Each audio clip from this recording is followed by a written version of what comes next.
Right, so May 2021. And just as we did some week ago or something, I would like to do the harder questions first and then go back up to the easier questions, right? All right. If anyone has a past paper question that they were working on, had trouble with, would like us to look at, you could let me know in class. Once we can find the paper, I can find it in my files, or I have it, we can find it online. We'll do it, right?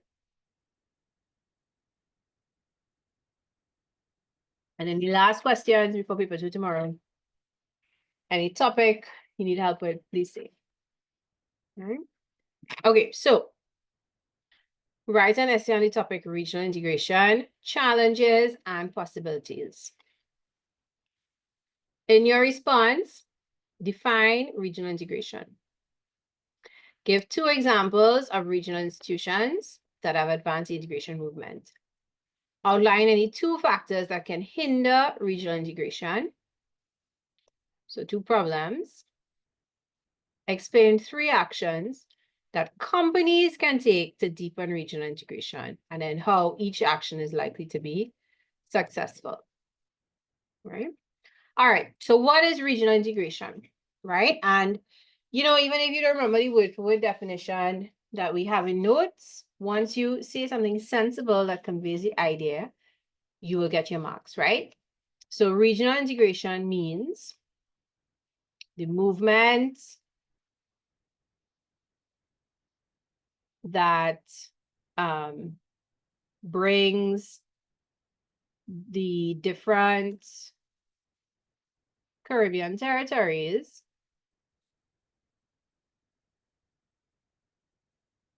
together.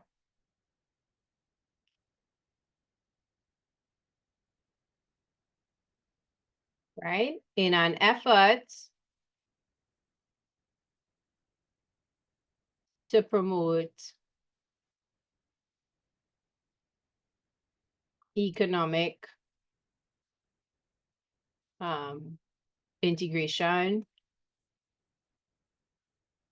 right? But you could also say in an effort to have them think of themselves as a single region rather than different nations.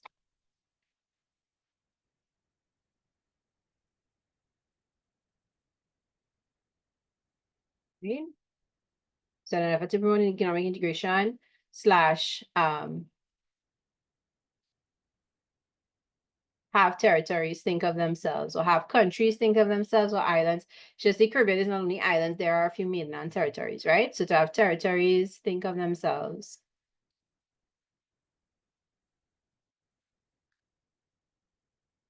as part of a region.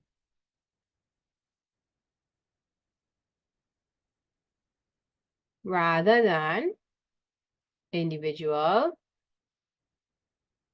countries, right? Or separate countries, or different countries, or distinct countries, whatever, right? All right. And, you know, if we are writing an essay, then this could be part of the introduction. As could the topic, regional integration, challenges and possibilities, right? All right, so in the intro, you might put regional integration contains both, or involves both, challenges and possibilities. Regional integration can be defined as a movement designed to bring different Caribbean countries together to think of themselves as a single unit or region. Or what we have on the screen, right? Or your own version that conveys the same idea. Right, tell me about what regional institutions you know that you could remember. Institutions that exist across the region.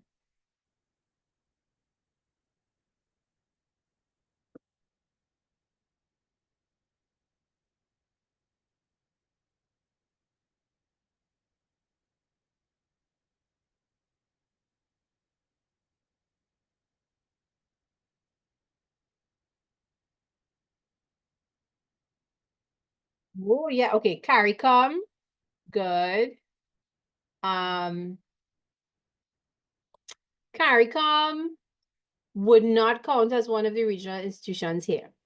CXC would, yes.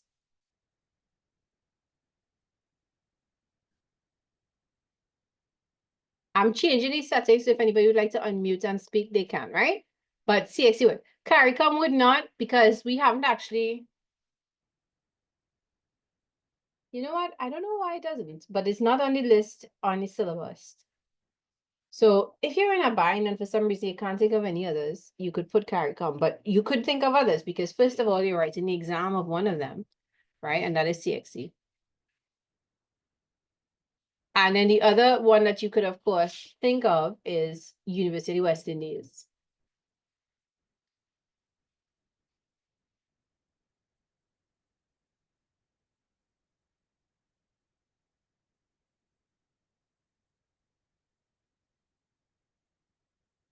Right? And we want to, even if we give the acronym, we want to say what it is. Abbreviation, sorry. If we give the abbreviation or the acronym, we want to say what it is. University of the West Indies, right? And another fairly popular one that people have a general knowledge of is the WICB, West Indies Cricket Board.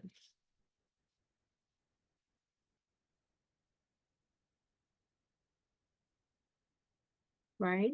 Probably CARICOM doesn't come because it has a partial political agenda. Like it has political leaders involved. Could that be why, boy? But I would prefer if you went with these. And then there's also the Caribbean media, there's the sports desk, the OECS sports desk, there's the, you could look back at those notes where you have the list written down, right? There's CARDI, there's CEDEMA, CEDEME, right? There's the RSS, the Regional Security, I forget what the other stands for right now.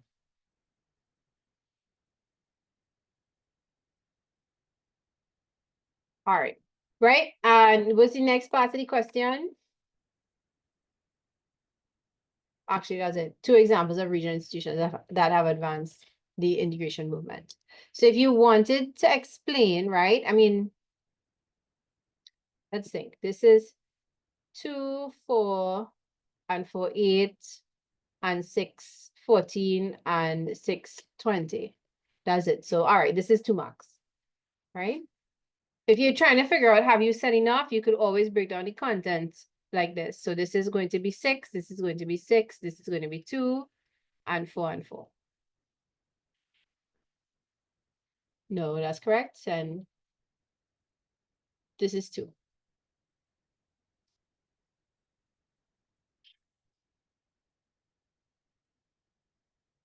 They give a total of 20 marks, right? Yeah, 20 marks. So it's enough to just list it and say what it is. So not just CXC, but Caribbean Examinations Council, not just UE, but University of the West Indies. All right, factors that can hinder regional integration. We've answered this question over and over again. So what are we talking about here? We're talking about differences in development.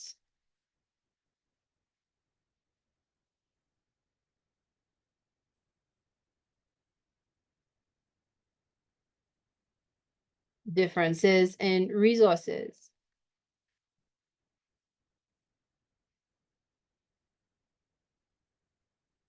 Different development goals.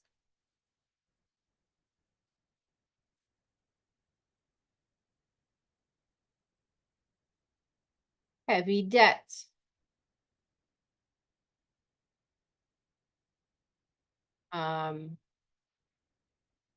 Insularity, our tendency to want to keep to ourselves and think we are Trinidadians before Caribbean people, or we are Jamaicans before we are citizens of the Caribbean.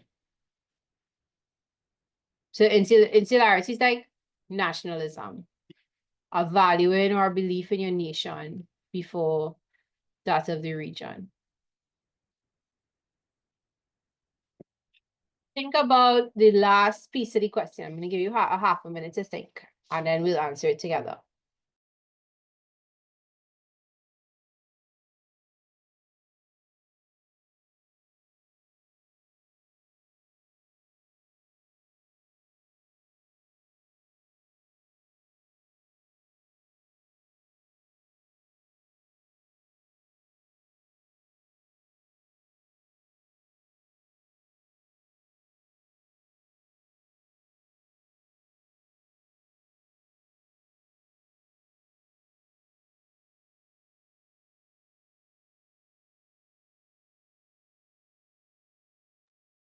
Okay, ready? Yeah, differences in technology. When we say unequal benefits among the countries, what exactly? I think instead of benefits, we might need to say resources, or we might need to say development goals.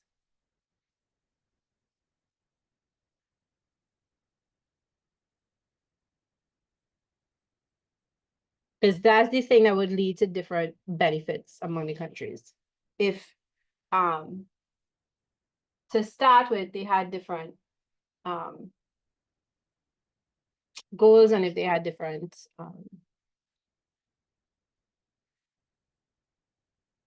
stages of development. Right, but yes, differences in technology is another one too. Okay, next part of the question. What can companies do to deepen regional integration? So we need to be able to say what can individuals do, what can governments do, what can companies do.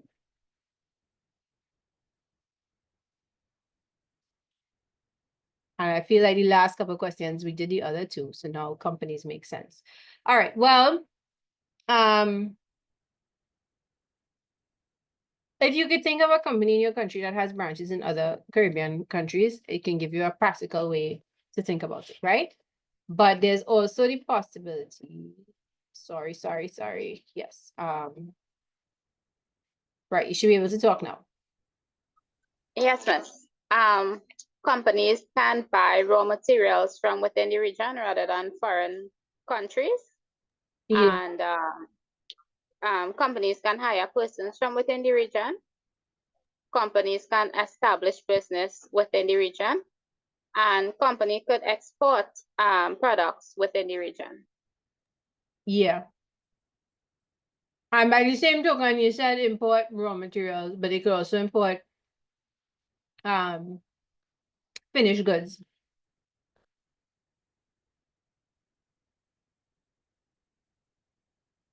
So like if we want to import clothes, better we import from another Caribbean country than or maybe you said that, I don't know.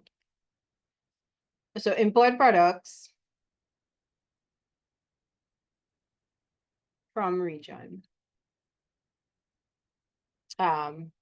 Export products to region. Set up in other countries.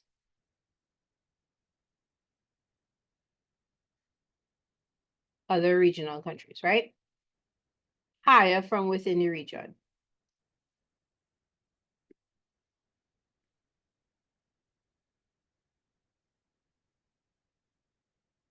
Anything else anybody is seeing that we could do to promote regional integration? Collaborate or work with other countries.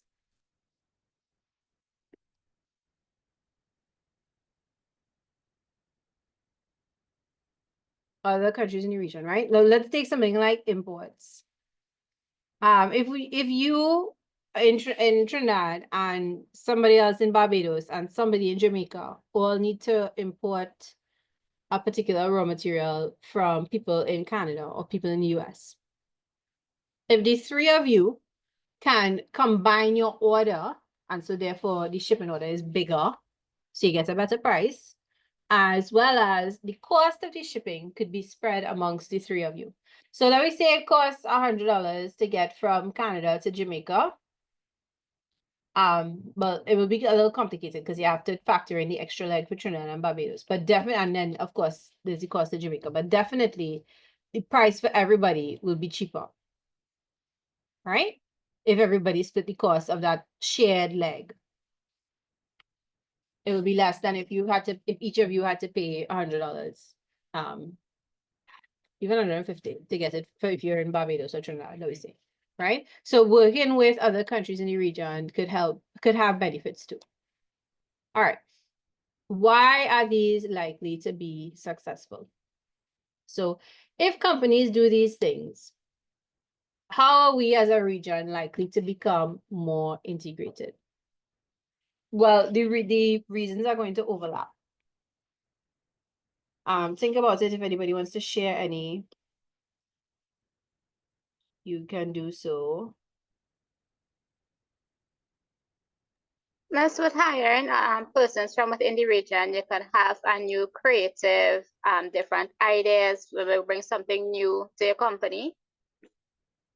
And well, that with cultural practices as well, so they could integrate all of that into the business.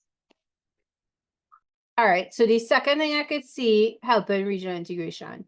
The first thing I see it as helping the business, but how does it help us think of ourselves, or how does it help us get closer to being one unit? RSS is regional security system. That's what I couldn't remember just now. Regional security system. But anyway, apart from, sorry, that was an aside. How do these actions help us to be one unit, one big interdependent unit, rather than 10 to 15 different countries? So the second thing, countries within the region operating as a whole as one country, not as separate countries. Right, good.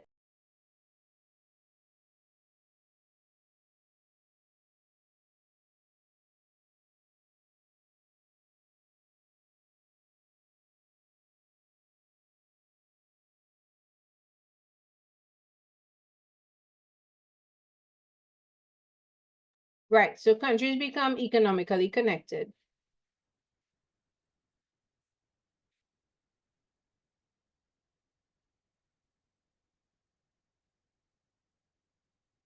Right, and more like one unit, more like one business.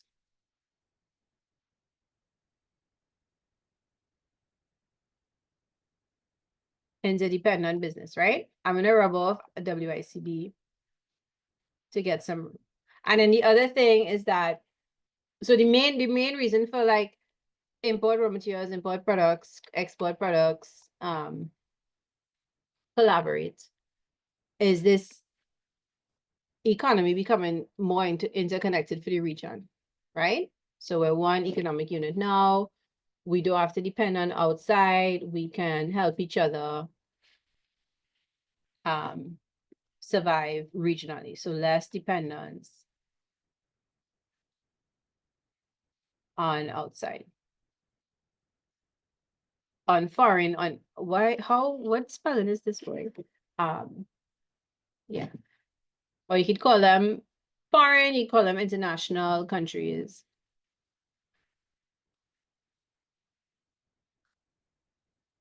Right? And then the second thing Kanisha said was cultural connection. So deepening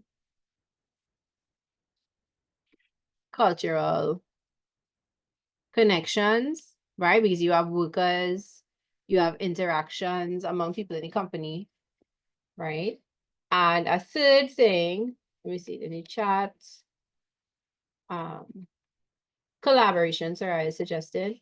So we have cultural connection. If we collaborate, then we're not insular anymore.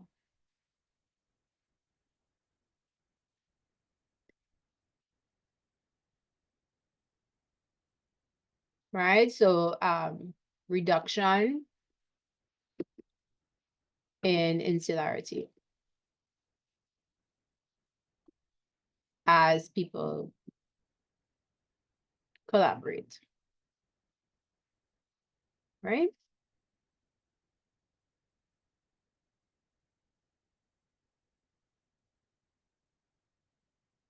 The region becomes more connected.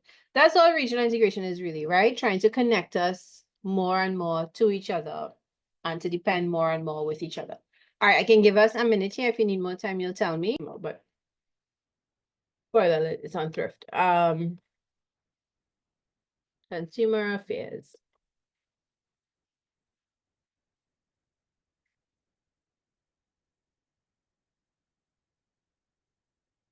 Define the term thrift. Outline 2 benefits to the individual of practicing thrift. Distinguish between consumer of goods and consumer of credit. 3 actions consumers may take to demonstrate thrift. Explain, this is a nice little twist here, how each is likely to contribute to the sustainable development of the Caribbean region. So I think we've done at least half of what this is asking we've answered before, and a couple parts are new. So what is thrift?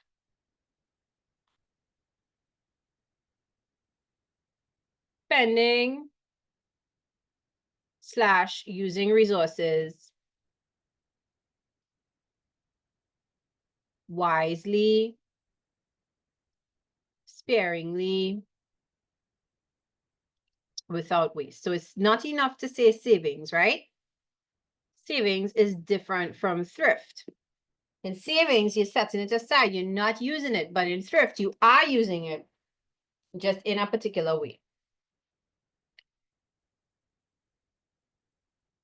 All right, outline 2 benefits to the individual of practicing thrift.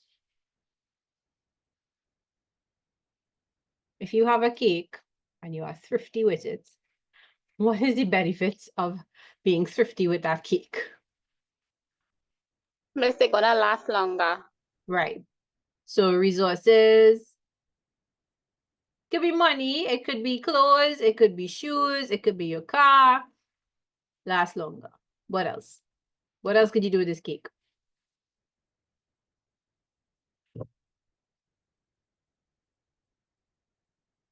And you could share it with people. So you have resources available. You although share cake, I don't blame you. Available for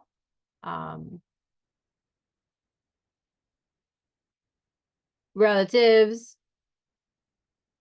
friends who need it.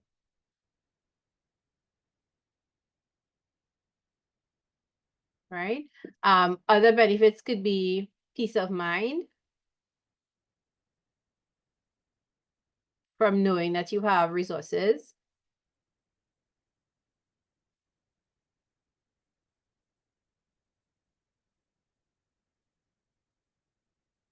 And perhaps also you have, I'm saying resources, but you could also say money, or you could say food, or you could say whatever the thing is you're thinking of, right? So resources available when there is an emergency.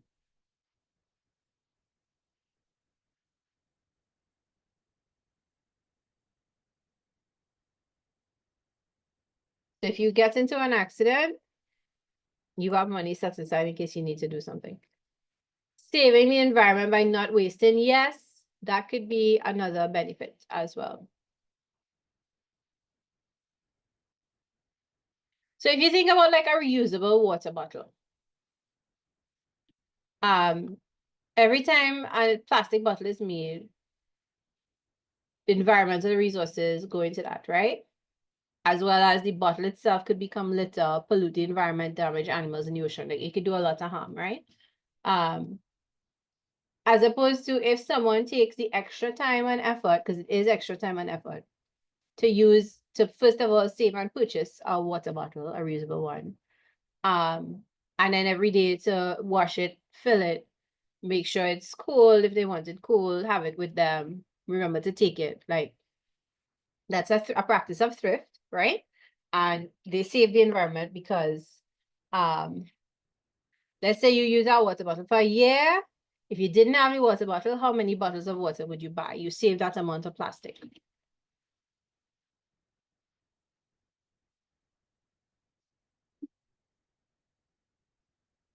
Okay. Distinguish between consumer of goods and consumer of credit. So what does a consumer of goods do? What does a consumer of credit do?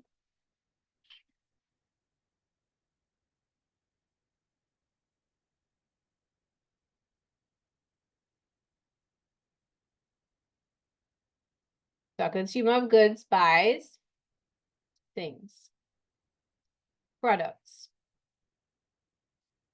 items, right? They buy a car, they buy a book, they buy a sandwich, they buy a cup of coffee. right? A consumer of credit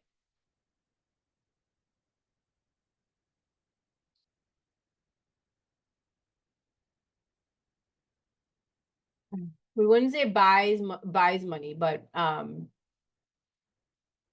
consumes or uses credit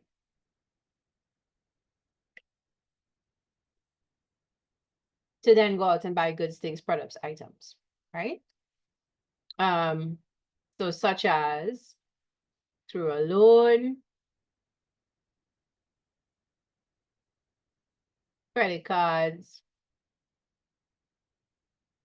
In some instances, higher purchase because you might have to pay interest by the time you pay off for the item. Right, but I won't put that here. Higher purchase is an interesting example because you are both a consumer of goods and you are a consumer of credit because you're getting the item, but you also have to pay for the credit that the store is giving you and by interest on the payments. Right? So if you take the item up front, you might pay $100, but if you take it over the course of 2 months, you might end up paying 150, 110 or 150. 150 seems a bit extreme. That's 50% more. Well, the price 100 is too small, but the percentage would be smaller.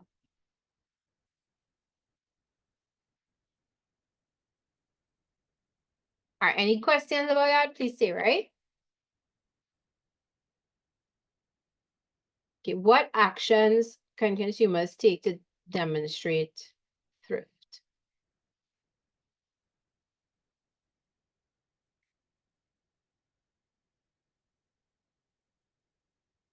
So CSEC is fund. Go ahead. I was thinking maybe switching to renewable source of energy, maybe solar, and maybe switching to a fuel efficient car, and probably recycling. Miss, I am not confident in those answers.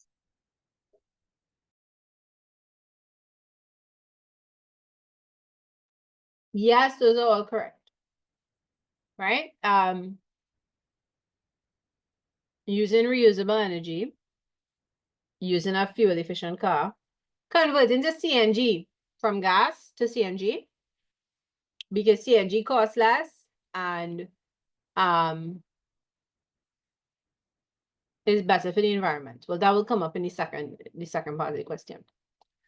Using a reusable water bottle, using secondhand clothes, buying secondhand books, and CXC's favorite answer, starting a kitchen garden. Comparing prices before one shops. Saving money. No, wait, no, I was gonna say saving money before you make a big purchase, but rather than dipping into savings, but that's not exactly the same thing as thrift. Thrift doesn't, I mean, in general, it would mean cheaper, right? But it will not, I mean, like 90% of the time it'll mean cheaper. But if you think of the example of the solar water heater, or solar heaters or solar panels, that might be more expensive at first, but in the long run, you will save money. If you think of the reusable water bottle, at first it will cost more money, but in the long run, you will save money, right?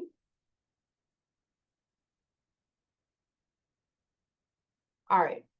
Explain how each action suggested is likely to contribute to sustainable development of the Caribbean region. All right, can we confidently say what is sustainable development?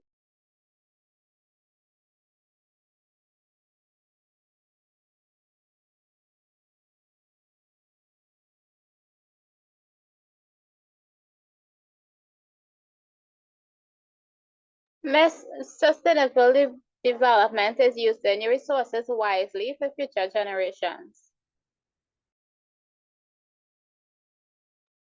Yes. We can put in a couple more words there, right? Using resources wisely.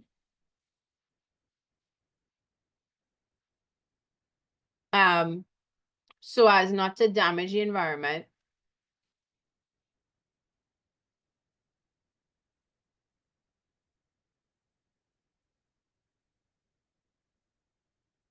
And so that future generations will also have access to them.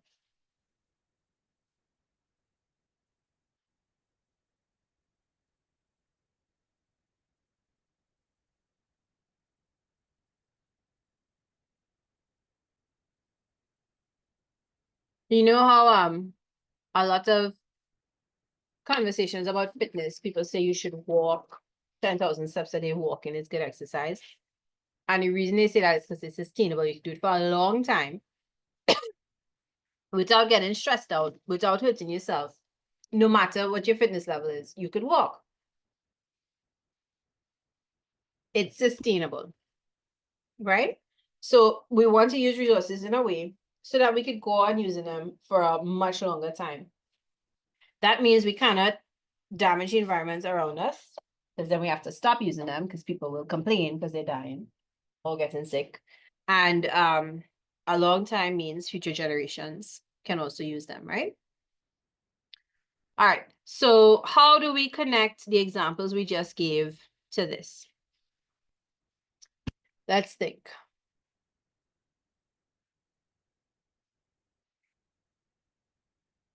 All right, so whatever the thing is, whether it's water bottles or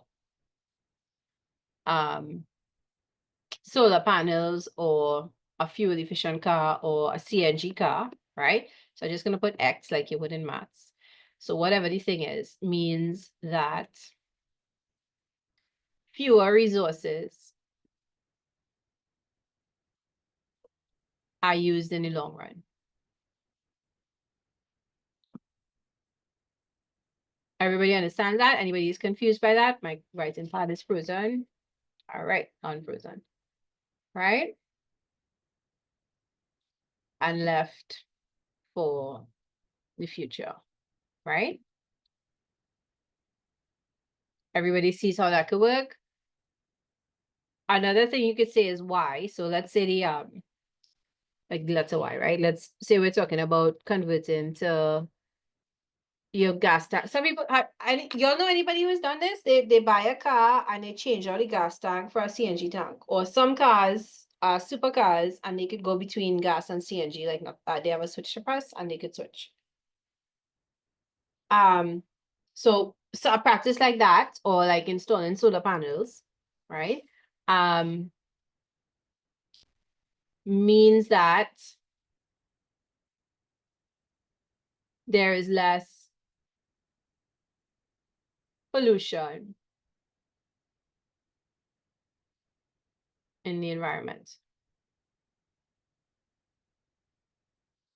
Even your water bottle example, if you use your water bottle example, that works too, because there's less chance of the plastic bottle being left by the side of the road.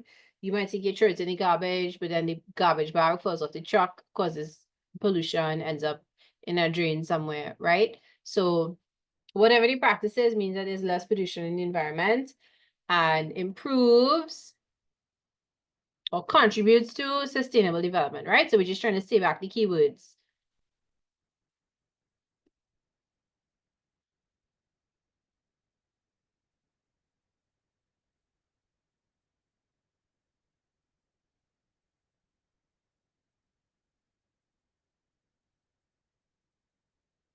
All right, so when we have the things that we do will mean there's more resources around for the future. And then the other one we have, there's less pollution, so it's more sustainable for the region.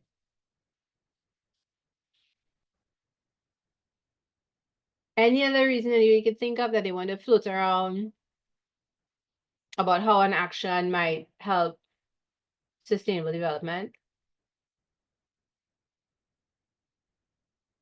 I'm thinking about the kitchen garden question.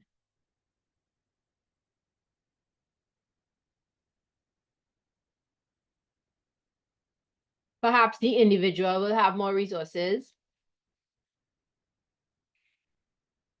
right? So thrifty individuals. That's just a way to keep it shorthand, but like people who have their own garden have more resources, right? Because they spend less because they're growing their own food, and healthier. So it's less of a burden on, presumably, right? You grow your own food, you eat your own vegetables, so there's less stress on public systems. So development is more sustainable.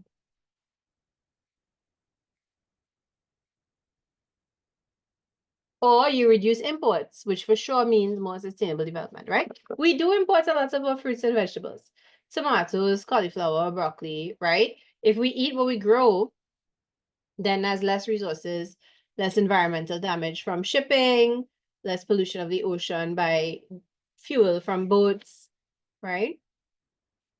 If we all have our own kitchen gardens, the dream is one day we could cut down on imports of fruits and veggies, right? Here we go back to question 1.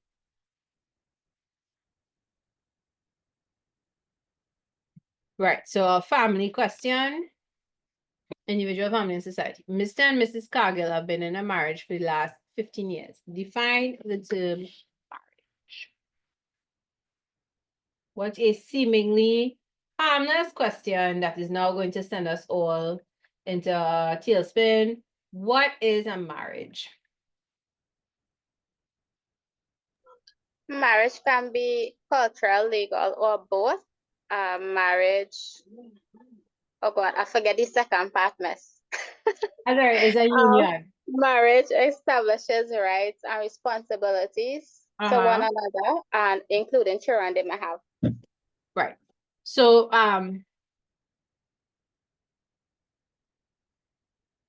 so a union, I'm gonna put this in imagine because we're gonna move up. A union usually between two parties, right?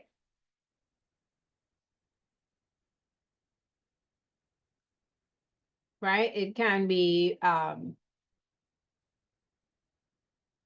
legal or cultural. So legal is recorded by the registrar, but cultural in some religions, people can take more than one spouse. Right? But even apart from that, sometimes people might get married through a religious service or ceremony and they haven't put through the legal part as yet. Right? So they might do so it can be legal or it can be cultural / religious, right?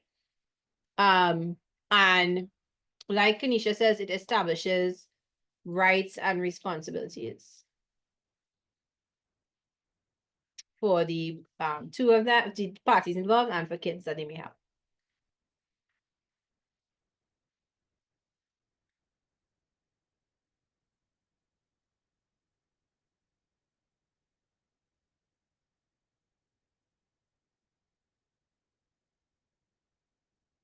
Offspring.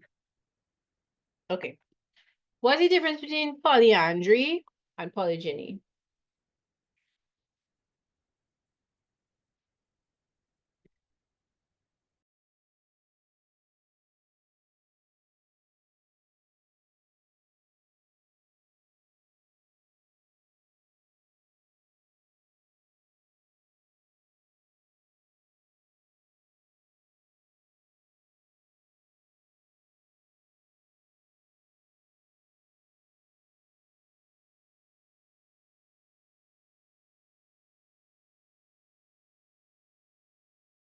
No, everybody's afraid of this question. Okay, so polygamy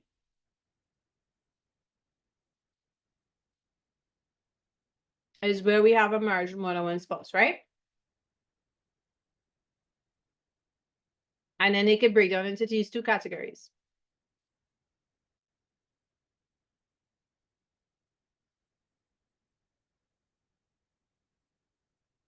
Right? So polyandry means more than one husband.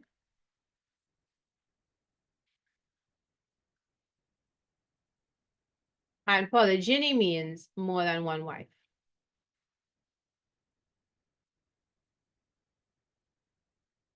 Right? And just a reminder, if you're having trouble remembering it, remember that ANDR usually means male, that syllable, that collection of letters, and GYN refers to things pertaining to female.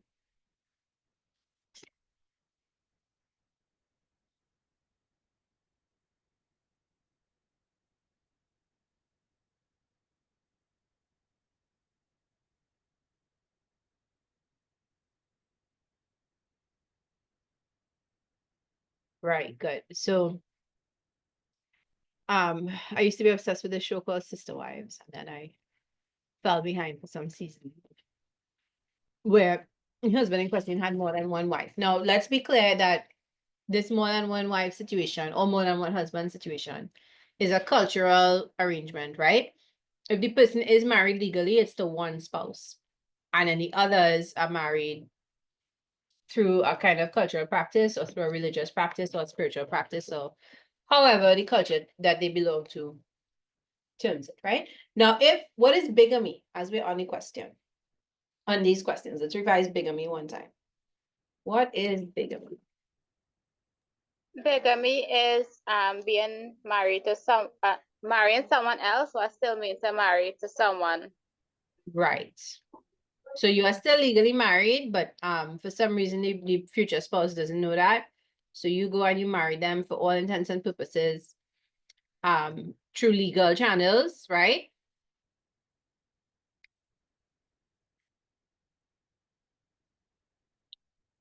That is bigamy. So polyandry and polygyny are not bigamy, right? Everybody understands that, right?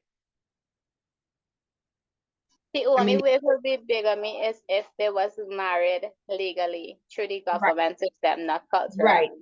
So if the husband who's married to the many wives or the wife who's married to the many husbands, didn't do these other ceremonies culturally or socially, but tried to do it by registering with the registrar or through the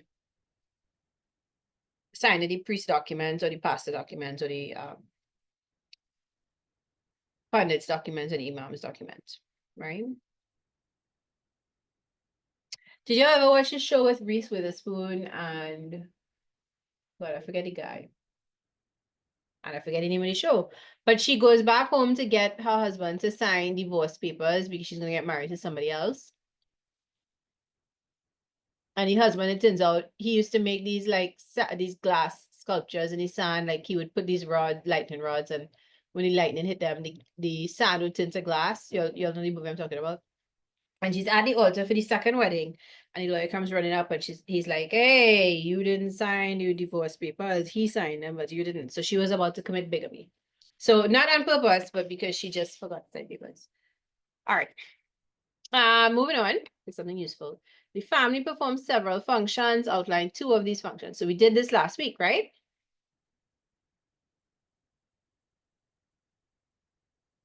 Procreation, right? The act of creating babies.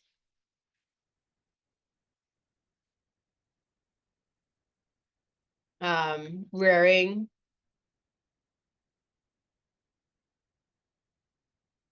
of children, raising them. And if you just write raising children, that's okay too.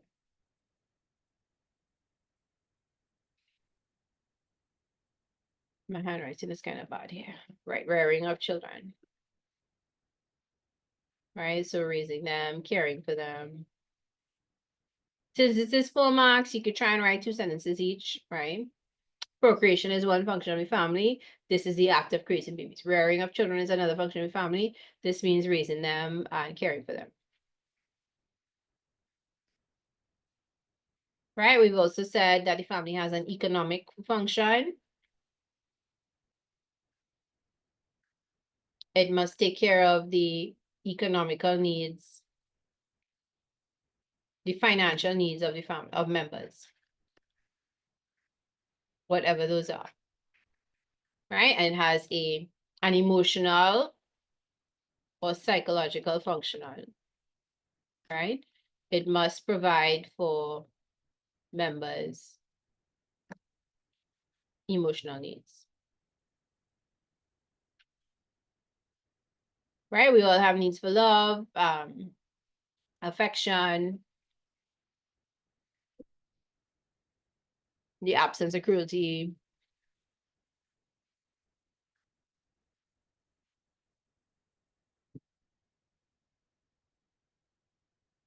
Right?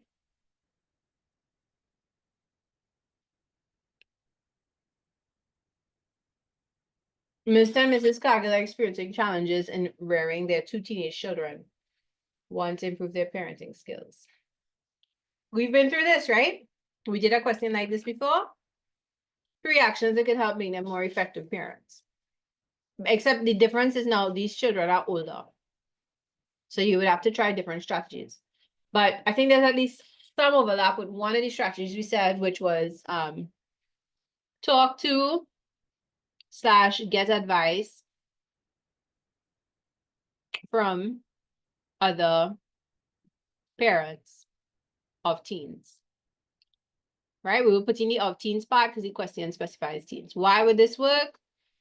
They might get suggestions from experienced parents. Might help, right?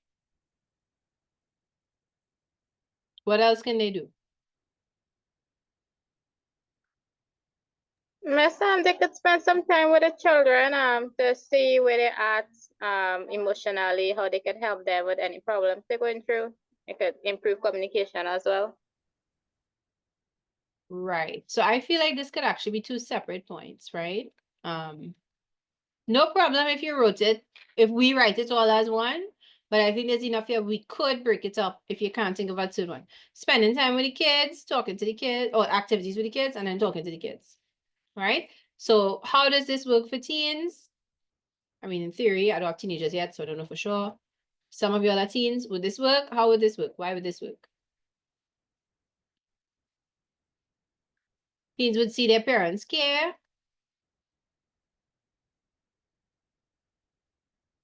And trust them, perhaps. Right? I have talked to kids, but maybe I should put listen to kids.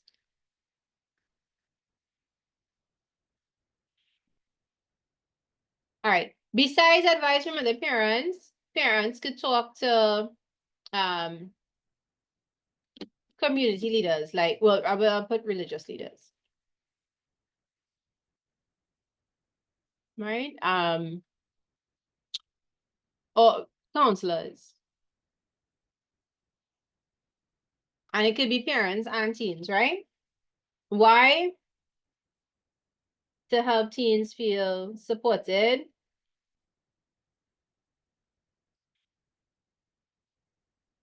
Well, actually, the question is really about effective parents, right? So to learn maybe about how to reach them.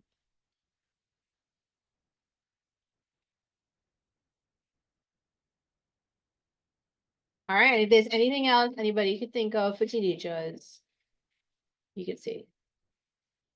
Miss, maybe talking to, well, you talk to them about, show them emotional support, psychological support, so they know that, you know, you're always there, and if anything, they could always come to you. Yeah, to keep them, it's an open communication, so you have a better understanding of what your child going through, what you could help, how you could help them. Because some teenagers don't like to talk, or you can feel like you don't understand them. If you show these emotions, I reassure them, it could build trust within the relationship and help Yeah. open. Yeah. Yeah. That's a good suggestion. All right, I'm rushing us a little bit because I know we want to take a break. So I'm leaving this up. And then the next question we come to will be the group institution. No, yeah, the group question, right? And piece of my question is missing. First part is missing. Let's see if I can find it during the break. Miss, I have it, miss. Yeah, you can send a screenshot to me, please. Sure, no problem. All right, thanks. All right, guys. So I'm pausing the recording and we are taking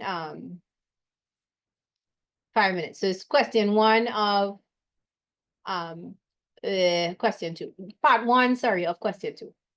Question 1 of section B. That's probably it, yeah.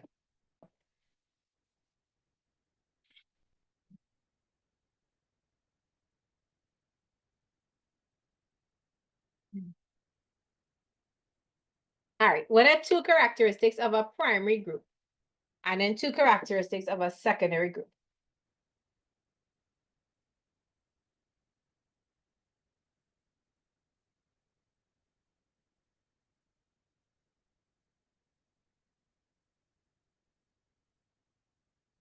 So to help you figure it out, you could always think of what primary group you belong to and what secondary group you belong to.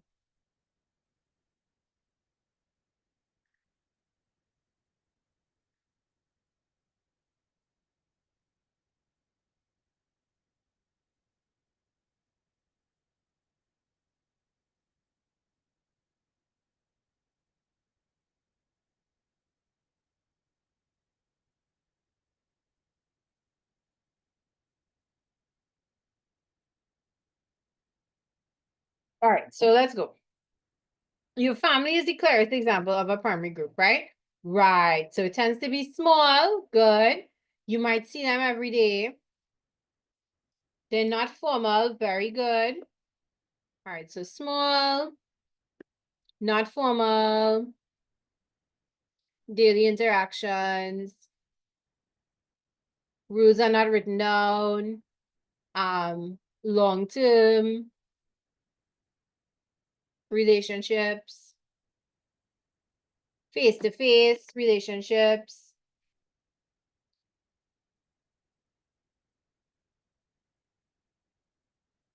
Usually people are in the same sort of social or have the same sort of social background, right? Yeah, scratch that. Let's just focus on these characteristics. Okay, tell me about the secondary group now.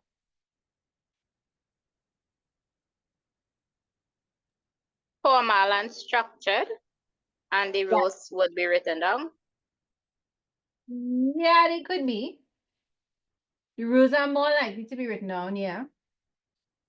It could be formal. Okay, so it's the opposite of all these things, right? So large, more formal. Now they might still interact daily, but they may not. So may not interact as frequently. So you could think of like your school groups. There's some less personal relationships. Uh-huh. Another way to say may not interact daily is less frequently.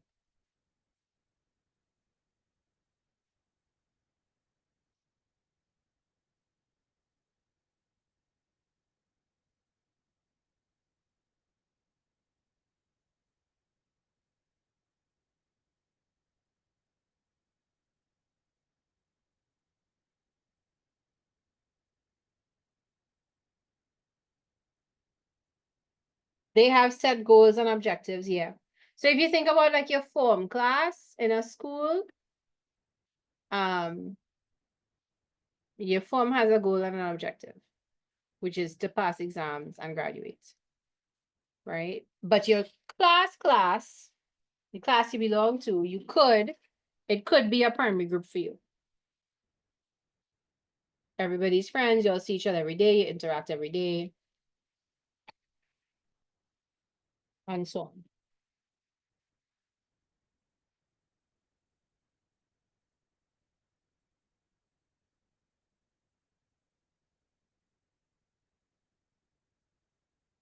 Okay, I can just clear this away and move up.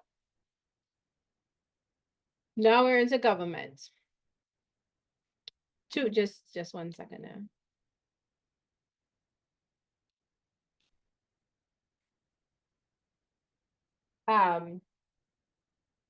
Right, so two types of government systems practiced in the Commonwealth Caribbean are constitutional monarchies and republics. State the difference between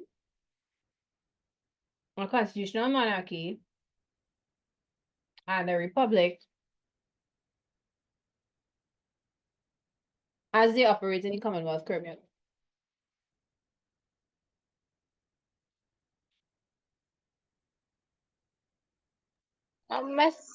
In the constitutional monarchy, the country has a governor general with limited powers. Most of the powers are held with the elected representatives in parliament. But in the republic, the head of state is the president, which that replaced the monarch in the constitutional monarchy. So, All right. Head of state, you know what? Let me do this a little differently.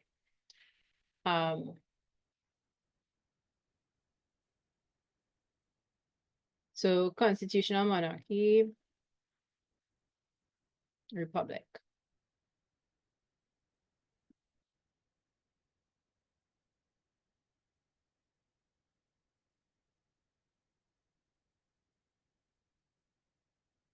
Okay, so for the constitutional monarchy, the head of state is the governor general.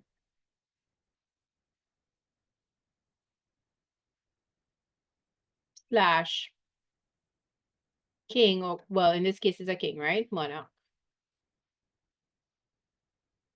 Whereas in the republic, the head of state is the president.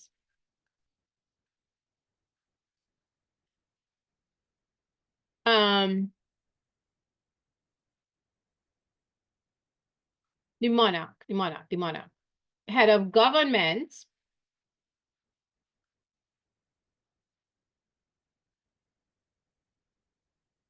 For a republic is the prime minister. Who's the head of government for the constitutional monarchy?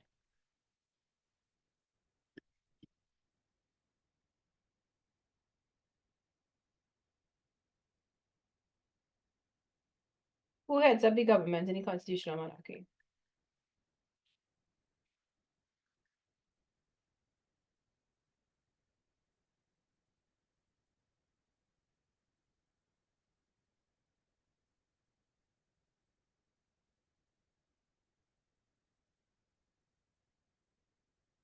Miss the representatives chosen by the people. Yeah, so it's still a premier. Well, it's still like a prime minister. It might be called a premier.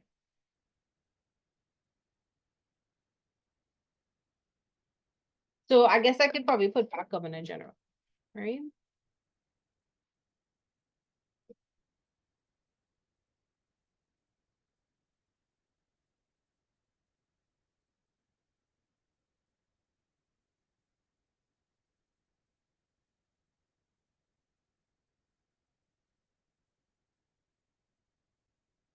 IER slash prime minister, right? So in some places they call a premier, in some places they call a prime minister. Okay. All right. Any other difference between a constitutional monarchy and a republic that you could think of? Miss, a republic is called a sovereign state. I don't Right. know what that means, but That just means they have power over all of their affairs.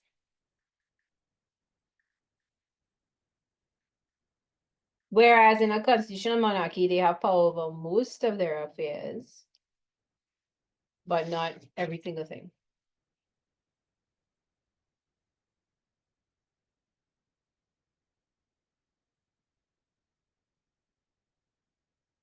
Now what they have they have a lot of things in common. Let's just discuss what they have in common for a minute. They're both democracies, right? The king or queen at the head of the government is really like a at the head of the state is really sort of a figurehead sort of thing, right? So these are the major differences. Both are democratic. Both elect officials, right? Both have a constitution.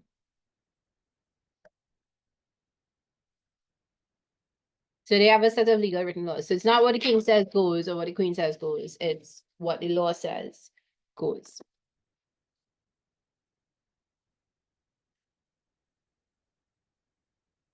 All right. Any questions? Let me know, right? I'm leaving this up for 15 seconds and then we'll go to the next question.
Okay, let's look at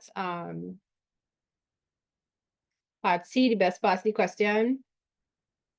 Three strategies that citizens group may use to ensure that a government observes principles of good governance. And so, Kadisha, this is similar to your questions, which Miss, is this is the exact same question that I took the it one from. that The first one. the Yeah. first one, right? Okay, and so the second question is so another version of this question, guys, but it's the same question, really, right? Three actions. Citizens of a country. Oh my God.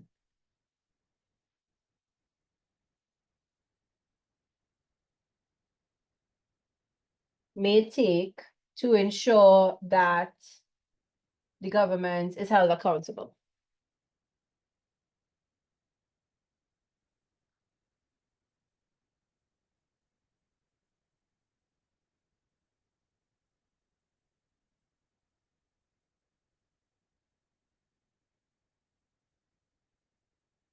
All right, and to answer this question, we need to think to ourselves, we know before an election that we could ask for things, we could evaluate the policies, we could we have a vote to cast, so like people will take voters seriously, a little more seriously before elections. But after elections, when a government is in power, what means do you still have at your disposal to make sure that they're not doing stupidness? It might feel like we don't have anything we could do, but there are things that we could do to let the government know we don't like a policy or this is unacceptable. What are some of those things?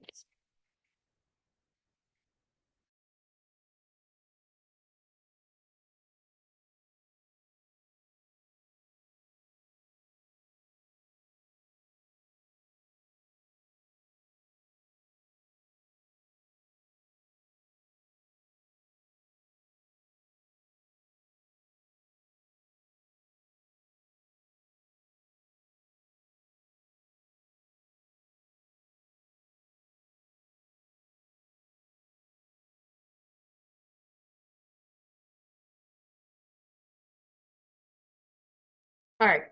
One of them is protests, right? So we could march. We could create posters. We could sit outside of buildings, right? To get message across, right? That's one thing we could do. Why would it work, right? The government would see, hear, understand people's opinions and correct their actions, right? Because they might be afraid of not being voted back into power, or because there might be legal ramifications to what they're doing, right? All right. What's another thing we could do? We could, so along these lines, right? Protest is one, but there's also strikes. There's also industrial action, which might not be a strike. A strike is an industrial action, right? As in like the whole industry pick up arms and do it. But there's other types of industrial action. So you've got to work to rule.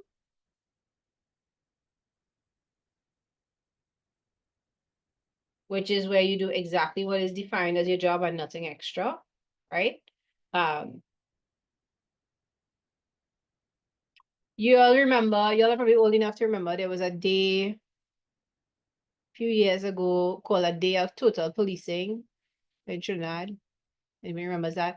And it was like terrible traffic jam because there were all these police out in force and they were pulling people over for minor infractions.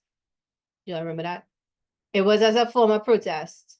I don't remember for what, but they were protesting. But that's a type of industrial action. It's not work to rule, but it is a way of protesting, right? I don't remember what it was. Do y'all remember that day?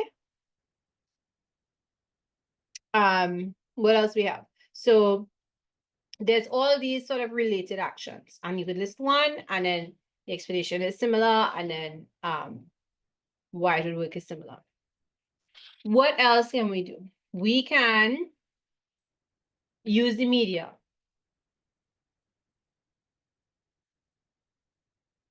Right? So that could mean forward your questions in the media. So ask a journalist to ask the question. It could mean write a letter to the editor. Write and publish a letter to the editor.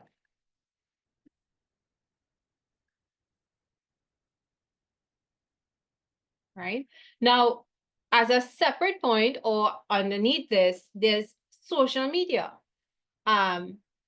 So use social media, right? To voice opinions. So before the election, I remember seeing somebody made a very compelling argument about why Caribbean Airlines should have a hub in Nigeria, because it became a topic in the election where somebody said nobody wants to go to Nigeria, and the person via social media was explaining that, like, hey, in order for us to get anywhere else, like Dubai, or I forget the other places you call, that's the only one that remained, we need a connecting hub. And guess what? England just started requiring a visa. The US requires a visa. So this might be a place we could go to connect to other places that does not require a visa. That was it. I mean, there were a whole bunch of other things thrown in, but social media can be a platform where people can discuss what they observe and how the government is behaving and what they're doing in their policies, in rules that they're not following, or if they're not abiding by what they said they would do, right? So to criticize or highlight issues, right? Why do these work? Well, anybody, once they know they're being watched, will probably do a better job, right? So since they see voters observing them,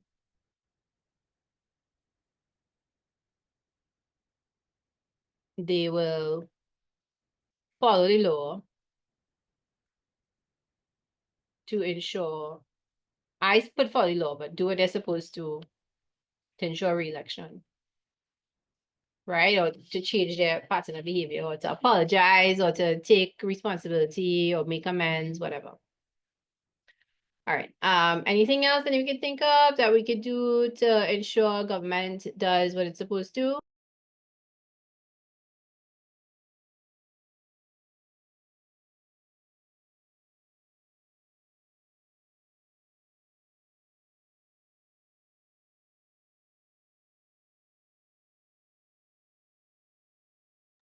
Well, you can go into the office of your local representative, right? So you could contact your local representative directly.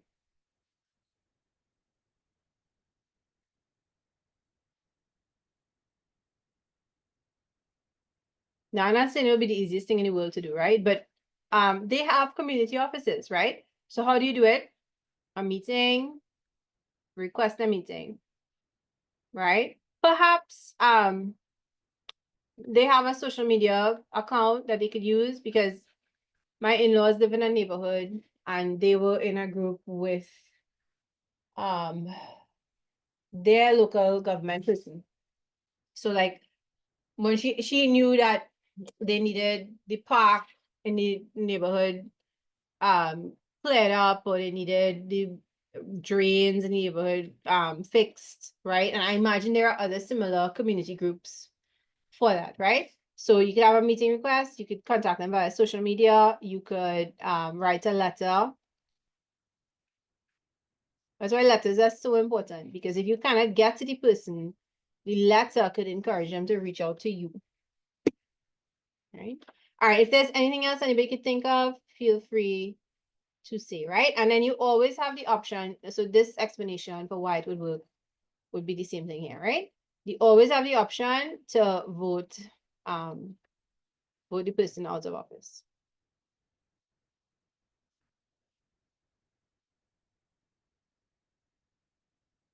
But that won't necessarily, I mean, it might be a warning to the next government, but it won't help the issue now.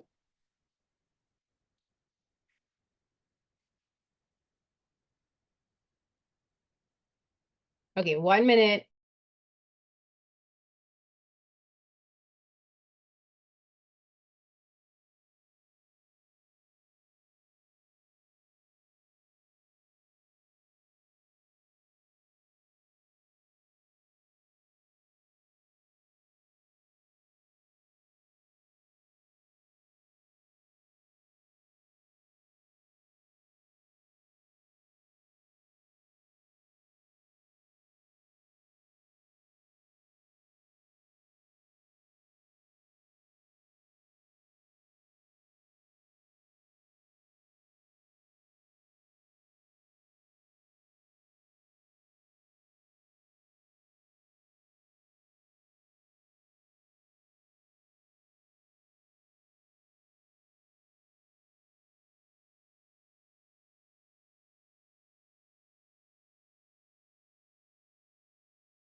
Right, so I can clear this away.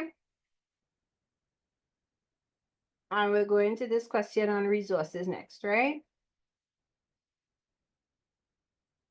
Okay. So the table below provides information extracted from population data of country X.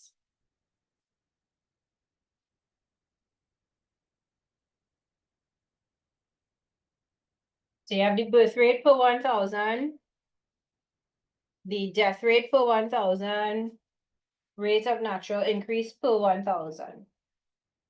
So you are asked to first calculate the rate of natural increase of country X. What do you all think is the answer? Or is this question too hard?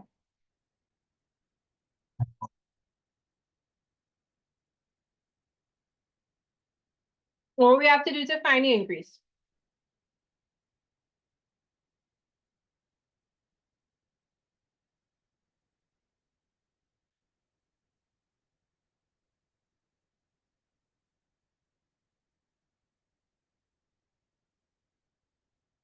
Let's get a minus 9 from 23.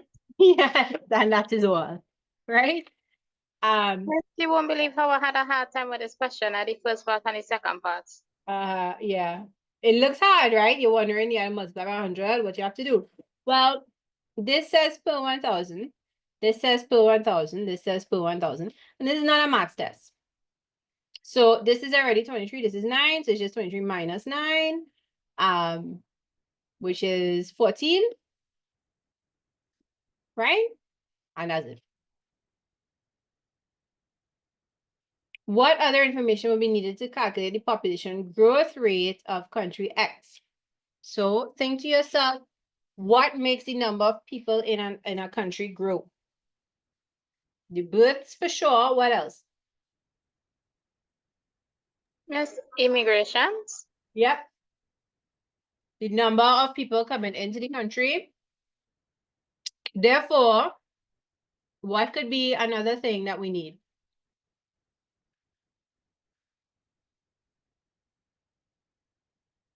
We could also need the number of immigrants, the people leaving the country. How many people were like, see you later, I'm going to a different country to be a citizen?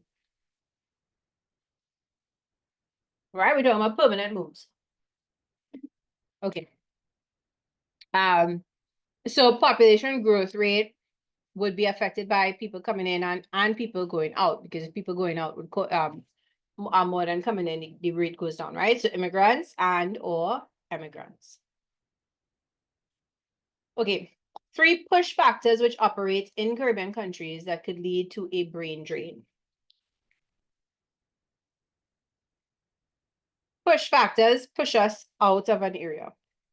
So what is pushing all our smart and educated people,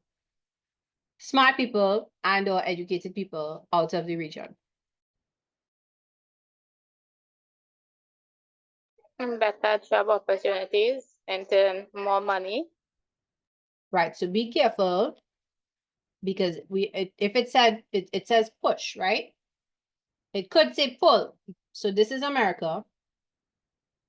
No, that's not America. That's a country that was meant to look like America, but now it just looks like a lump. And this is the Caribbean, right? Nope, still not the Caribbean, just a bunch of islands. Okay. And so what is originating here that is forcing them to go this way? It is not better jobs originating here. You understand? Yeah, I know you know the answer, but if we say better jobs, we wouldn't get a mark because it's really Lack of job opportunities. right. Yes, that is the push factor. The pull factor is better job opportunities. Everybody sees that? So you have to think, what is pushing them out? So one thing is lack of job opportunities. Better job opportunities. High crime rates. Yep. And maybe low paying jobs. Low wages.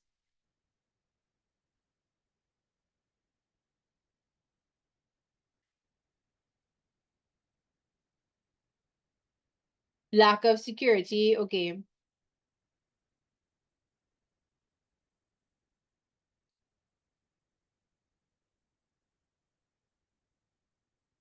No opportunities to advance.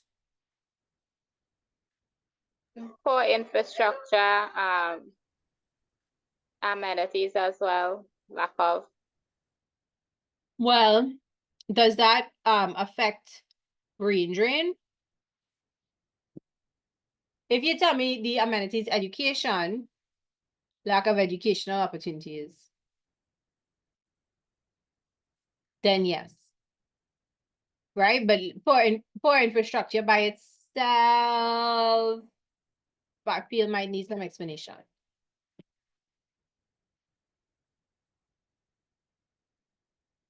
Lack of resources, I feel might need some explanation. Those are factors that push people in general to immigrate. But let's say we're looking at the factors, the factors that might cause a doctor to immigrate, a lawyer to immigrate, professor, a dentist. All right. So just remember, guys, read the question carefully. We have 1, 2, 3, 4, 5 here. All right. I know the time is coming to the end, but we'll finish all I will stay and finish all the paper. So if you want to do that, you could stay, and if you need to leave, you could leave, right? I think this is the last question, isn't it? Yeah. The 21st century job market requires workers who are creative, can think critically, and solve problems of the region. Suggest 3 actions the Ministry of Education in your country may take to better prepare students who are equipped for the changing needs of the 21st century job market.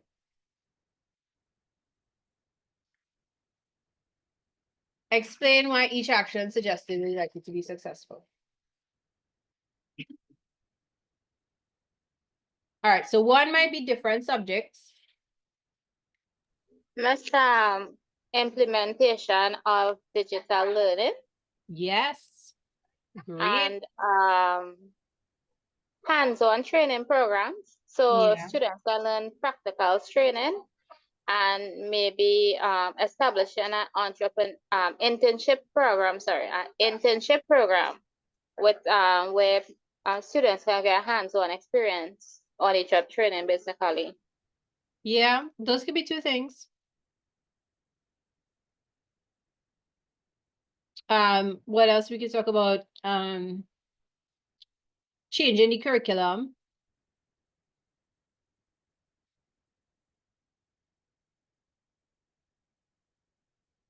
Right? And why do any of these things work? It produces students who can navigate the modern world.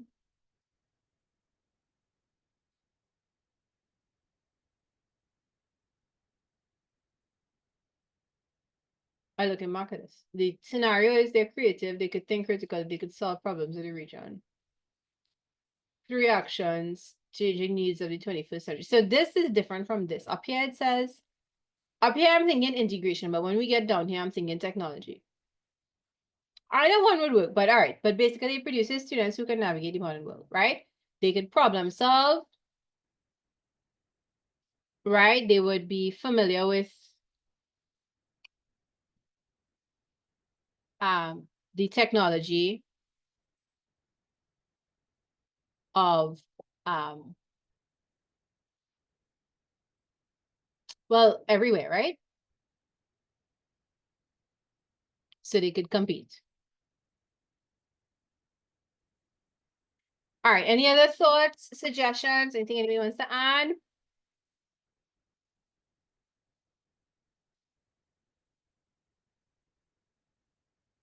Okay, so I'm gonna stop the recording here.